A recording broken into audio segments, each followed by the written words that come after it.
Boker Tov, nous sommes le 8 février 2018, le 23 Shvat 5778, Daniel Haïk au micro, David Amara à la technique, heureux de vous retrouver pour cette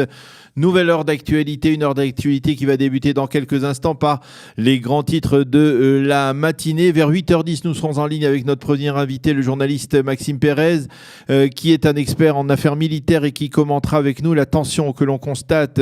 d'abord en Judée et en Samarie, et après l'attentat en particulier contre le Rav Ben-Gal en début de semaine, et ensuite dans le nord du pays, en particulier le long de la frontière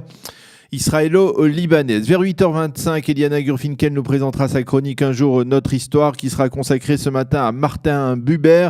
Vers 8h35, je vous présenterai la revue de la presse et des médias israéliens. Et vers 8h45, nous recevrons ici, on peut dire, une grande figure de l'athlétisme français, Renaud Longuèvre, qui a été pendant de nombreuses années l'entraîneur national d'athlétisme en France et qui a entraîné des champions du monde, des champions olympiques.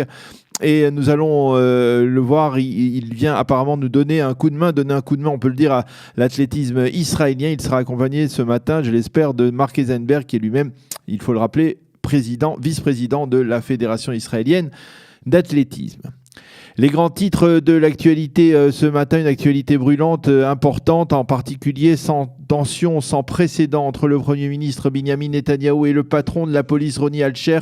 après la diffusion hier soir sur la télévision israélienne d'un entretien enregistré dans lequel Ronnie Alcher sous-entend à la journaliste Ilana Dayan que des enquêteurs de la police, dont le patron du département des investigations, Ritman, ont été eux-mêmes l'objet d'enquêtes de la part de détectives privés qui auraient été commandités par le Premier ministre Binyamin Netanyahou et qui auraient ainsi tenté, selon Alcher, de dissuader les enquêteurs de la police d'aller jusqu'au bout de leurs enquêtes contre M. Netanyahou. De cette allusion, on comprend par exemple que les accusations de harcèlement sexuel contre Ronnie Ritman, donc patron du département des investigations, s'inscriraient dans le cadre de ces pressions, et Alcher a autorisé, il faut le souligner, la diffusion de cet entretien donc dans le programme Ouvda d'Ilana Dayan hier soir, le soir même où il débattait intensément avec les enquêteurs justement des recommandations que la police s'apprête à faire dans ces dossiers. Pour M. Netanyahou, il faut absolument ouvrir une commission d'enquête pour déterminer la manière dont la police a enquêté et pris ses décisions concernant donc les deux affaires 1000 et 2000. Le Premier ministre s'est insurgé contre ce qu'il a appelé les allusions mensongères et stupéfiantes du patron de la police, et selon la seconde chaîne de télévision, lors de la réunion d'hier, les patrons de la police seraient parvenus officieusement à la conclusion qu'il faut recommander l'inculpation de M. Netanyahou, une inculpation de corruption, de fraude et d'abus de fonds de confiance dans le dossier 1000. Pour ce qui est du dossier 2000, eh bien, apparemment, les enquêteurs ne sont pas tombés d'accord. Il n'y aurait peut-être pas de recommandation au conseiller juridique du gouvernement. Il faut rappeler, comme l'a fait d'ailleurs Binyamin Netanyahou hier soir, que c'est le conseiller juridique du gouvernement, selon la loi israélienne, qui devra déterminer si oui ou non il y a lieu d'inculper le Premier ministre et de quel chef d'accusation. Les responsables de la défense nationale affirment avoir constaté ces dernières semaines une très nette progression dans les efforts entrepris par Téhéran pour doter le Hezbollah de missiles précis qui seraient ensuite dirigés contre le territoire israélien. Les Israéliens tentent actuellement de tout faire pour torpiller ce projet iranien. Côté israélien, on insiste sur le fait que les Iraniens tentent également d'améliorer la précision de milliers de missiles que le Hezbollah détient déjà depuis plusieurs années. Tsahal a décidé de renforcer sa présence de plusieurs bataillons en Judée-Samarie. C'est l'une des répercussions de la multiplication dans ces régions d'attentats meurtriers comme ceux contre le Rav Razi El-Shevach il y a un mois ou contre le Rav Itamar Ben-Gal en début de semaine, ou encore également des manifestations palestiniennes qui se sont amplifiées comme celles qui se sont produites ces derniers jours et même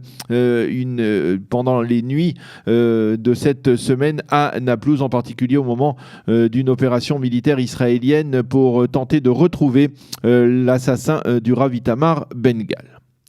C'est l'ex-député originaire d'Éthiopie, Pnina Tamano-Chata, qui remplacera le député Yachatid Yaakov Peri. L'ancien patron du Shin Bet a en effet annoncé hier sa décision de se retirer de la vie politique. Parmi les explications avancées par les observateurs pour expliquer cette décision, il y a la diffusion, il y a un mois, et même hier soir, toujours lors de cette émission Ouvda, d'accusations portées contre Peri, selon lesquelles il aurait fourni dans les années 90 à Aryeh Deri, alors ministre de l'Intérieur, des détails sur l'enquête de la la police le concernant, et également selon lesquels il aurait quelque peu modifié, mais cette fois dans les années 70, sa biographie en affirmant qu'il avait servi en Tsahal comme trompettiste dans l'orchestre de l'armée israélienne, alors que personne ne se souvient de lui à ce poste. Il convient tout de même de rappeler que Yaakov Peri a été un patron du Shin Bet extrêmement charismatique et qu'il a laissé une forte empreinte au sein des services de renseignement intérieur israélien et qu'il a donc grandement contribué à la défense de l'État d'Israël. La météo pour terminer, le temps est toujours très chaud et sec avec, on peut parler un temps de Khamsin en plein hiver avec des températures estivales, 24 degrés aujourd'hui à Jérusalem, 25 à Tel Aviv et 30 degrés